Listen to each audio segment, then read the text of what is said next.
Hey everybody, it's Sean Price with Samson Properties here at my open house. This is an absolutely beautiful home. You can see it has just been fully renovated in 2023. Beautiful outdoor entertainment area. This is in Alexandria. If you'd like to schedule a tour of this property, it's a must-see property. So feel free to reach out. But I am doing our weekly Real Talk episode. We are going to be diving into what's happened in the Northern Virginia real estate market in the last 7 days. And so let's just get right into it because it's really important that you guys know what's going on. So let's dive into it. So I am actively hosting this open house, so I'm going to go ahead and just get straight into the stats, tell you what it means for both buyers and sellers, and that way you have all the information that you need as you're getting out there and touring open houses this weekend, as you're potentially putting offers in on properties, and sellers as you're potentially receiving properties. So let's just dive into it. So the last 7 days, you can see that we had the black line here is our buyer activity, and it stayed pretty consistent. The last 3 weeks, buyer activity has been fairly consistent. Inventory has actually dropped a little bit. That's our teal line. So it came down significantly and then it dropped again here. We should see this remain and be a little bit unpredictable over the next 2 weeks because we're getting into Fairfax County schools starting. We had some other schools that started this week. So we're getting into that change of the school status. So that typically disrupts the real estate market for a period of about 2 or 3 weeks. And then once everybody gets settled in, we'll see things kind of normalize again. But as far as where we are this year versus where we were last year, it's pretty much identical. It's pretty much exactly the same as what it was in the 12 months ago. So what this translates into, we can see here our neutral market is this gray line right here. We have our seller's market above and our buyer's market below. We have actually been dipping quite a bit into the buyer's market over the last 3 or 4 weeks, which has been a little bit surprising. But that's been fueled by increases in the inventory. You can see we had some nice jumps in inventory. Where we dipped up a little bit into the seller's market for this last 7 days. But overall, the feeling of what we're seeing is it's a very, very kind of calm market, except for the few exceptional properties that come on that are priced very aggressively and are in incredible shape, or incredible condition. They are still getting multiple offers and getting bid up. But for the most part, properties are kind of sitting on the market a little bit longer. And the competition with the multiple offers is not as intense as it has been certainly in the past.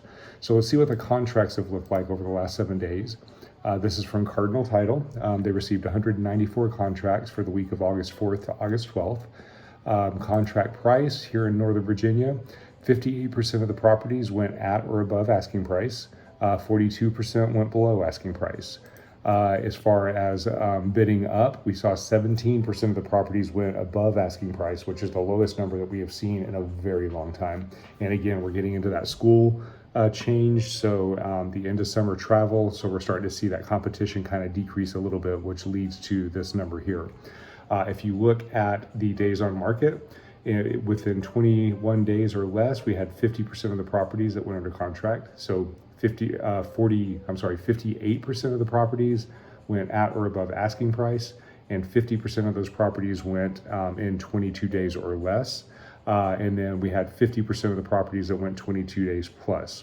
So what's interesting is even 50% of the properties going 22 days plus, 42% are all that went under asking. So buyers are starting to become aware and sellers are starting to become aware that properties are sitting a little bit longer. So just because we hit that 21-day mark, or just because we hit that 7-day mark, does not mean it's an automatic discount. It's more that 21 to 30-day mark that we're seeing, and it's even dipping a little bit further to that 22-day mark than it was even last week.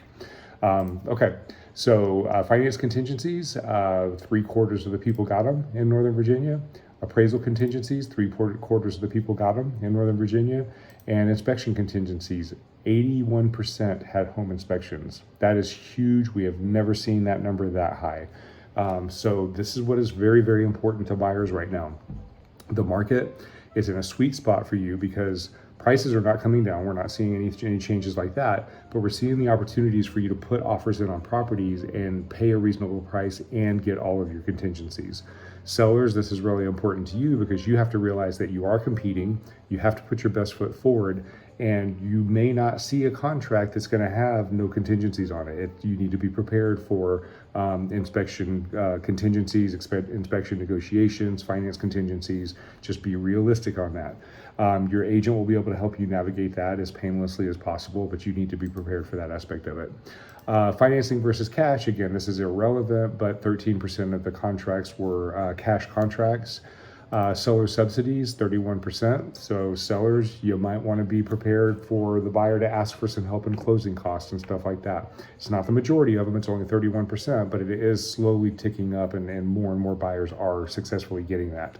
And the key for sellers is that because you're in a more competitive market and because you are competing with other sellers and buyers have choices, you still want to position yourself in a place where you can be competitive with the other sellers. So if somebody comes to you and writes you a really strong offer, but they're asking for some seller concessions, it's important that you look at the net proceeds versus I'm not going to give them any money for closing costs, because other sellers might. As we can see here. Same thing with buyer agent compensation. You can see that 97% of the contracts had the seller contributing to buyer agent compensation, and 87% of those were at 2.5% or higher. Again, this is completely negotiable. Sellers, you are not obligated to pay anything towards buyer agent compensation. It is a part of the negotiating of the contract. But those buyers, if they're putting offers in and they're asking you to help them cover that buyer agent compensation, if you don't, they may end up going to another seller that will help them because they may not have the funds to come up with the down payment, the closing cost, and pay their agent. So just something for sellers to keep in mind. Buyers, again, you're paying top dollar. You are paying market price for properties. There are no discounts out there right now. Even the properties that are going under asking price, it's only because they're overpriced. The market value is the market value, but you're able to get your protections, your contingencies, maybe get some closing costs covered, get your buyer agent compensation covered. So it's a really, really fair market as long as everybody's aware of what's going on. If you guys have any questions about this, please feel free to reach out. I'm happy to sit down with you on the buy side or the sell side to discuss your situation. Yeah, just reach out to us, 703-783-2143, and we will see you next week.